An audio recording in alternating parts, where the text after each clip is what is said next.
प्रिय साथियों नमस्कार। आपका हमारे हीरा बुद्ध यूट्यूब चैनल में स्वागत है।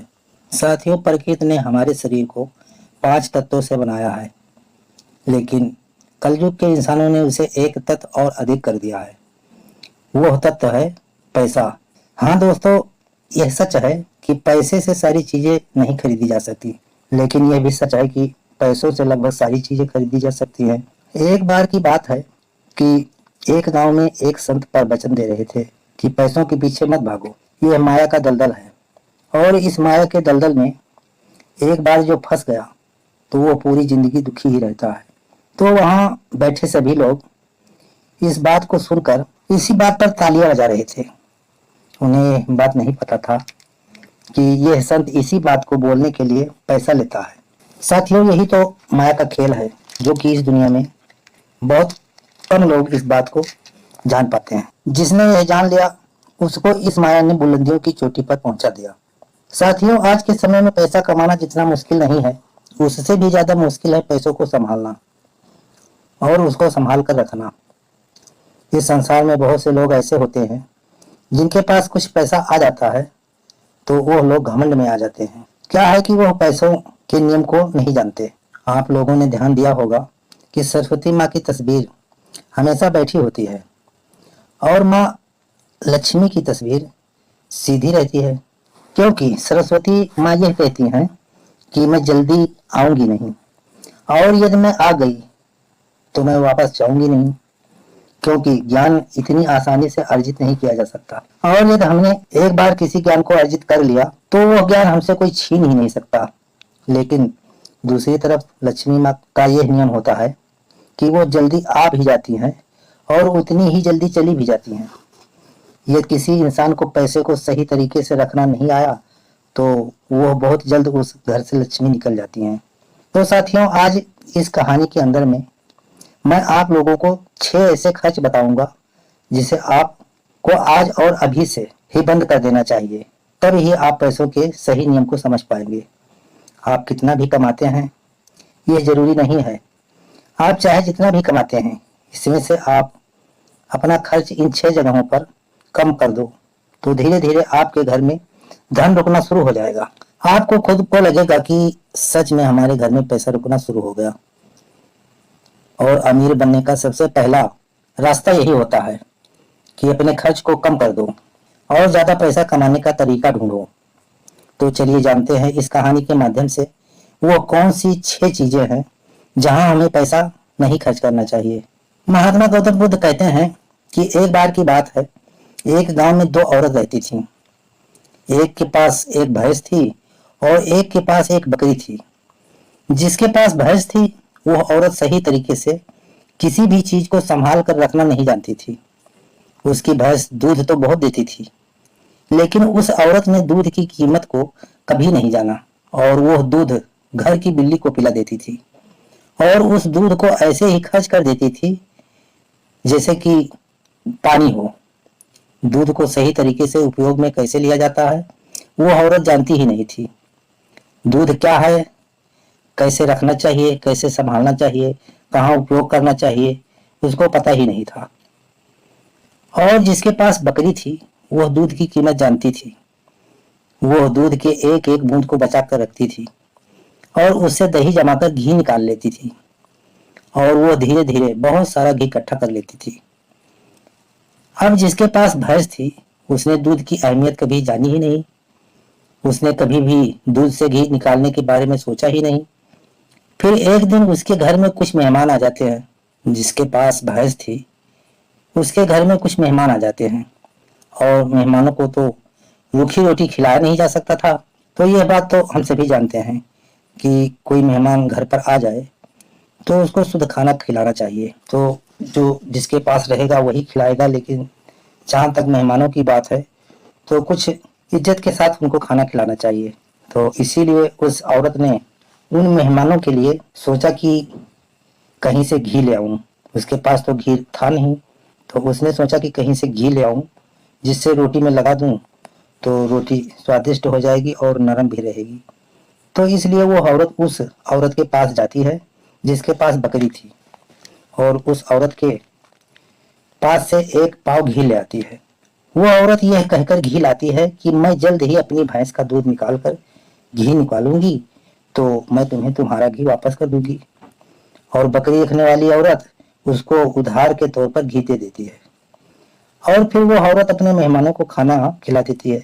उसके बाद बहुत दिन निकल जाते हैं लेकिन वो भैंस रखने वाली औरत उसको घी वापस नहीं करती। एक दिन फिर बकरी रखने वाली औरत भैंस रखने वाली औरत के पास जाती है और कहती है कि मैंने तुम्हें एक बार घी दी थी तो मैं वो घी वापस लेने आई हूँ। यह सुनकर वो औरत कहती है, कौन सा घी?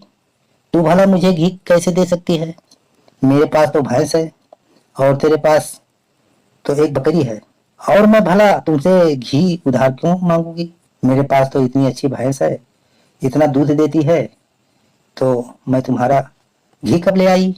तो भैंस वाली औरत बोलती है कि मेरे भैंस के दूध ज्यादा है, मैं तो खुद उसे घी निकाल लेती हूँ, मैं भला तुमसे घी क्यों उधार लूंगी? यह कहकर वो औरत घी देने से मना कर देती है और फिर बकरी रखने वाली औरत वापस आ जाती है क्योंकि उसको पता था कि कोई भी अब उसकी बात पर विश्वास नहीं करेगा क्योंकि उसके पास तो भैंस है। लेकिन फिर भी उसने कई लोगों से इस घटना को बताया पर इस बात को कोई मानने को तैयार नहीं था। सबका जवाब एक सा था कि भला भैंस रखने वाला इंसान बकरी रखने वाले से घी उधार क्यों लेगा? यह बात कोई भी मानने को तैयार नहीं था। लेकिन उसी गांव के बाहर एक गुरु रहते थे और फिर वो बकरी रखने वाली औरत उस गुरु के पास जाती है और उन्हें अपनी सारी समस्याएं बताती है। उसके बाद उस गुरु ने भैंस रखने वाली औरत को अपने आश्रम में बुलाया और फिर वो औरत भी उस गुरु के पास पहुंच जाती है और वो भी अपनी बात बताते हुए कहती है कि हे गुरुदेव, ये झूठ बोल रही है, मेरे पास तो भैंस है, मैं भला इससे घी क्यों लूंगी? अब गुरु को इसका फैसला करना था कि क्या सच में भैंस रखने वाली औरत बकरी रखने वाली औरत से घी उधार ली है या नहीं, क्योंकि बकरी का दूध तो बहुत कम होता है और भैंस का दूध तो बहुत ज्यादा होता है। तो क्या जरूरत हो गई कि एक भैंस वाली को बकरी वाली से घी उधार लेना हुआ? अब गुरु बहुत देर सोचते हैं और उसके बाद दोनों औरतों को अपने पास बुलाकर एक लोटा पानी देते हुए कहते हैं कि यह पानी लेकर जाओ और दोनों ही अच्छे से हाथ पैर धोकर आओ। अब एक लोटा पानी देखकर भैंस रखने वाली औरत कहती है कि हे गुरुदेव, सिर्फ एक लोटा पानी से हाथ पैर कैसे धो पाऊंगी? लेकिन बकरी रखने वाली औरत उस लोटे को लेकर चली जाती है और वो अच्छे से अपने हाथ पैर धोती है और उसके बाद भी वो लोटे के अंदर कुछ पानी बचा लेती है और वापस गुरु के पास आ जाती है। लेकिन वो भैंस रखने वाली औरत लोटा लेकर आती है और उसने सिर्फ अपना हाथ धोया और उस लोटे को खाली करके वापस ले आई। जैसे ही वापस लाकर दोनों औरतें लोटा रखती है तभी वो गुरु कहते हैं कि भैंस रखने वाली औरत ने बकरी रखने वाली औरत से घी ली थी और उसे घी वापस करना चाहिए। अब जो गांव के लोग पास में बैठे थे उन्होंने कहा कि गुरुजी, इससे कैसे साबित हो सकता है कि भैंस रखने वाली औरत ने बकरी रखने वाली औरत से घी उधार ली है? उसके बाद वह गुरु कहते हैं कि जरा इन लोटों पर ध्यान दो। इस औरत ने लोटे में इतना पानी बचा भी लिया और हाथ पैर मुंह सब धो लिया। यह होती है किसी भी चीज की अहमियत और अहमियत को समझना। और दूसरी औरत ने सिर्फ अपने मुंह को धोकर ही लोटे का सारा जल खत्म कर दिया क्योंकि उसको इस पानी की कीमत का पता नहीं था। और जिस चीज की हमको कोई कदर नहीं होती वह भले ही हमारे पास कितने भी हो वह नष्ट हो जाती है, वह खत्म हो जाती है। और यदि हमारे पास कोई भी चीज कम है और यदि हम उसको सही तरीके से इस्तेमाल में लेते हैं और उसकी कीमत को जानते हैं तो जरूर उससे हम फायदा ले सकते हैं। जैसे कि बकरी रखने वाली औरत ने दूध बचाकर उसे मक्खन निकाली और उससे घी बनाई और दूसरी तरफ भैंस रखने वाली औरत को दूध की कदर नहीं थी, इसलिए इतना दूध होने के बावजूद भी उसके घर में मेहमानों के लिए घी नहीं था। यह बात सत्य है। उसके बाद भैंस रखने वाली औरत उस गुरु के चरणों में गिर जाती है और कहती है कि हे महाराज, मुझे क्षमा करें, मैं अभी घर जाकर उसको घी वापस कर दूंगी। उसके बाद वह गुरु कहते हैं कि बूंद बूंद से सागर भरता है। हमारे पूर्वजों ने यह कहावत यूं ही नहीं बनाई कि हमारी छोटी छोटी बचत हमारे भविष्य में एक महत्वपूर्ण लाभ बनकर हमें मिल जाता है, और ये बात बहुत ही कम लोग जानते हैं। और यही बात हमारे घर में लक्ष्मी पर लागू होती है। यदि हम लक्ष्मी को बचाएंगे तो वही लक्ष्मी हमें भविष्य में अधिक लाभ बनकर मिलेगी। तो साथियों, ये कहानी आप लोगों के समझ में आ गई होगी। तो अब आइए जानते हैं वो 6 खर्चों के बारे में जो हमें आज से ही बंद कर देना चाहिए। पहला खर्च है जो आपको आज ही बंद कर देना चाहिए, वो है दिखावा करना। आपके अगल बगल में किसी ने महंगी कार ले ली तो अब आपके मन में जलन होने लगती है कि मुझे भी जल्द ही कार लेनी है, और आपके पास मोटरसाइकिल लेने की पहुंच नहीं है। आप कार कहाँ से लेंगे? परेशान होंगे। कहीं से पैसा और इकट्ठा करेंगे तब तो कार ले पाएंगे। और यही दिखावे का खर्च आपको पूरी उम्र गरीब बनाकर रखता है।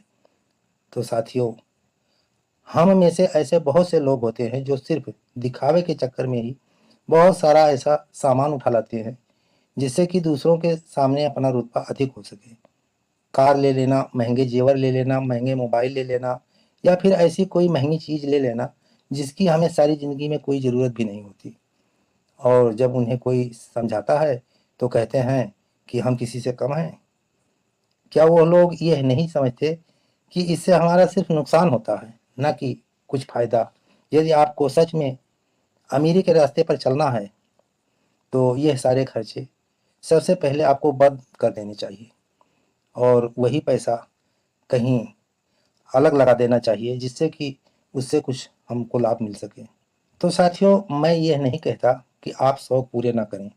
मेरे कहने का मतलब यह है कि जिस चीज़ को आपको ज़रूरत है सबसे पहले वो चीज़ खरीदें, जिससे कि उसके बिना आपका घर नहीं चलेगा, आपके घर में दिक्कत होगी। तो वो सामान तो ज़रूर खरीदें। और फालतू सामान खरीदने से हमारा पैसा खर्च हो जाता है जो कि वो काम में नहीं आता। तो बस आप वही लो जो आपको ज़रूरत हो, पर कभी भी किसी को देखकर कोई सामान बिल्कुल ना लो। दूसरी बात है कंपनियों की स्कीम से दूर रहना। अपने सामान की बिक्री अधिक करने के लिए अलग अलग ब्रांड की जो कंपनियां होती हैं वो लोगों को लुभाने के लिए एक स्कीम लाती हैं, लेकिन यह उनकी मार्केटिंग करने की एक रणनीति होती है जो हम लोग समझ नहीं पाते, और बहुत सारे लोग अलग अलग स्कीम के चक्कर में वो चीज़ खरीद लेते हैं जिनकी उन्हें ज़रूरत भी नहीं होती। यदि हम मार्केट में जाते हैं और हमें पता चलता है कि 50 रुपया इस पर कम लगता है तो हम सोचते हैं कि चलो ये सामान सस्ता है, इसको खरीद लें। लेकिन वो सामान सस्ता नहीं रहता, वो सामान खराब रहता है। चाहे हमारे घर में 2-4 घड़ी रखी हो, लेकिन जब हम बाज़ार में जाते हैं और 50 रुपये का डिस्काउंट अगर वो दुकानदार बता देता है तो हम सोचते हैं कि लाओ इस घड़ी को खरीद लें, 50 रुपया कम लगता है। तो हम उस घड़ी को खरीद लेते हैं, लेकिन वो घड़ी टिकाऊ नहीं होती, बहुत जल्द ख़राब हो जाती है, और जो पैसा आप लगाते हैं वो बेकार चला जाता है। हम लोग यह नहीं समझते कि यह सब मार्केटिंग करने की रणनीति होती है, इससे हमें फ़ायदा नहीं होता बल्कि कंपनी को ही फ़ायदा होता है। इसलिए ऐसे शौक कभी ना पालें, क्योंकि यही गरीब होने का सबसे महत्वपूर्ण कारण भी होता है। जिस भी चीज़ की हमें ज़रूरत नहीं है हम उसी चीज़ में लक्ष्मी को खर्च कर देते हैं, तो उससे हमारे घर की लक्ष्मी नाराज़ हो जाती हैं और फिर धीरे धीरे हमारे घर से निकलने लगती हैं। तीसरी चीज़ जो आपको नहीं करना चाहिए वो है उधार लेना। साथियों, आज के समय में ज़्यादातर लोग कर्ज लेकर महंगी महंगी चीज़ें खरीद लेते हैं, जैसे कि कार, बंगला, मोबाइल, और फिर उसका पैसा भरते रहते हैं। जैसे कि आजकल हम लोग क्रेडिट कार्ड का इस्तेमाल करते हैं। क्रेडिट कार्ड हमें पैसे खर्च करने के लिए कहता है, जो पैसा हमारे पास है या फिर जो पैसा हमारे पास आने वाला है, और उस पैसे को हम खर्च कर देते हैं। तो ज़रा सोचिए कि हम अमीर कैसे बन पाएंगे? जो पैसा हमारे पास अभी आया ही नहीं, उस पैसों को भी हम अगर खर्च कर देते हैं तो हम अमीर बनने के बारे में कैसे सोच सकते हैं? और साथ ही हम उन बातों का पालन नहीं करते जो हमें गरीब बनाती हैं, तो हम अमीर कैसे हो सकते हैं? और बहुत से लोग तो ऐसे भी होते हैं जो लोन लेकर ज़मीन खरीद लेते हैं और ये सोचते हैं कि जब हमें इसमें फ़ायदा होगा तो हम लोन वापस कर देंगे। लेकिन वो लोग ये नहीं समझते कि जितना हमें इससे फ़ायदा होगा उससे ज़्यादा हमें लोन का ब्याज भरना होगा। तो साथियों ऐसा काम भी ना करें, कर्ज लेकर कोई भी चीज़ ना खरीदें। तो साथियों चौथी जो चीज़ है और से अच्छी बात भी है कि आप अपने पैसे को कैश में रखकर ही खर्च करें। कभी भी मोबाइल फ़ोन से किसी भी ऐप का उपयोग करके पैसा ना खर्च करें। आपको शायद पता ही नहीं होगा कि आप कोई भी सामान खरीदते हो और फिर फ़ोन से पेमेंट करते हो, तो आपको आपके पैसे खर्च होने का ज़्यादातर तकलीफ़ नहीं होता, क्योंकि वो पैसा आपके जेब से नहीं जा रहा। लेकिन वहीं पर यदि आप अपने जेब से पैसा निकाल कर खर्च करते हो, तो आपको महसूस तो होगा कि यार पैसा खर्च हो रहा है और आप फिजूल खर्च से बचोगे। अगर आपको यकीन ना हो तो आप ऐसा करके देख लेना। बाजार जाना और किसी भी सामान का पैसा अपने फ़ोन से पे ना करना। आप पाएँगे कि तब आपको ज़्यादा तकलीफ़ महसूस नहीं। तब बाजार जाना और फिर किसी भी सामान का पैसा अपने फ़ोन से पे करना। आप पाएँगे कि तब आपको ज़्यादा तकलीफ़ महसूस नहीं होगा कि आपका पैसा खर्च हो रहा है। लेकिन जिस दिन आप अपने जेब से पैसा निकाल कर दोगे, तो उस दिन आपको ज़रूर लगेगा कि यार पैसा जेब से जा रहा है, मेरा पैसा खर्च हो रहा है और बहुत ज़्यादा पैसा खर्च हो रहा है। तो साथियों 5वीं बात जो आपको ध्यान रखनी है, वो है आपको अपनी भावनाओं पर काबू रखना। अगर आपको कोई चीज़ पसंद आ रही है और आप उसे खरीदना चाहते हैं, तो सबसे पहले यह देख लें कि वाक़ई क्या इस चीज़ की आपको ज़रूरत भी है? क्योंकि बहुत से लोग कोई चीज़ पसंद आने पर उसे तुरंत खरीद लेते हैं। कई बार तो ऐसा भी होता है कि कोई स्कीम वाले आते हैं जो हमें लुभावने वाली चीज़ों लेकर आते हैं और हमें वो चीज़ पसंद आ जाती है और हम उसे तुरंत खरीद लेते हैं। तो हमें ऐसी चीज़ों को लेने से बचना चाहिए। हमें ऐसी चीज़ नहीं लेनी चाहिए, बल्कि हमें सिर्फ़ ऐसी ही चीज़ लेनी चाहिए जिसकी हमें ज़रूरत हो। छठी और आखिरी बात यह है कि कभी भी कोई फालतू शौक ना पालें। आपको शायद इस बात का पता होगा कि इस संसार में महँगाई का सबसे महत्वपूर्ण कारण शौक है। आज के समय में नॉर्मल फ़ोन 10,000 का आ रहा है और वहीं पर 2 लाख का भी फ़ोन आ रहा है। दोनों में फ़र्क बस इतना है, किसी को 10,000 का फ़ोन रखने का शौक है, किसी को 2 लाख का रखने का शौक है। क्योंकि अमीर आदमी महँगा फ़ोन रखेगा तो उसे लगेगा कि वो अमीर है। तो साथियों यह शौक तो ही हुआ, तभी तो उसने महँगा फ़ोन रखा और यही महँगाई का कारण है। और इसलिए बड़ी-बड़ी कंपनियाँ समय-समय पर शौक वाली चीज़ें बनाते रहते हैं, ताकि अच्छी-अच्छी चीज़ें बनाकर हमें लुभा सके और हमें वह चीज़ पसंद आ जाए और हम उसे तुरंत खरीद लें, क्योंकि उन्हें पता है कि ना लोगों का शौक खत्म होगा और ना ही उनका मार्केटिंग बंद होगा। तो इसलिए अपने शौक पर काबू करें। जितना हो सके कम शौक करें, क्योंकि शौक करने से हमारी ज़िंदगी नहीं चलेगी, बल्कि मेहनत करने से और पैसे को अपने पास सही तरीके से रखने से ज़िंदगी चलेगी। क्योंकि आज के समय में पैसा ही सब कुछ है। भले ही आज के समय में हमसे कितने भी लोग यह बात कहते हैं कि पैसा ही सब कुछ नहीं है, लेकिन यदि उनकी ज़िंदगी में सही तरीके से ध्यान रखकर देखा जाए, तो पैसे के लिए ही सब कुछ होता है। वो पैसों के लिए ही इधर-उधर भाग रहे हैं और हमें कहते हैं पैसों के पीछे मत भागो। तो साथियों इस वीडियो में मैंने कुछ फिजूल खर्च बताने की कोशिश की है, ताकि उन खर्चों को आप कंट्रोल कर सकें और आपके पास पैसा बचे और ज़रूरत के समय वो पैसा आपके काम आ सके।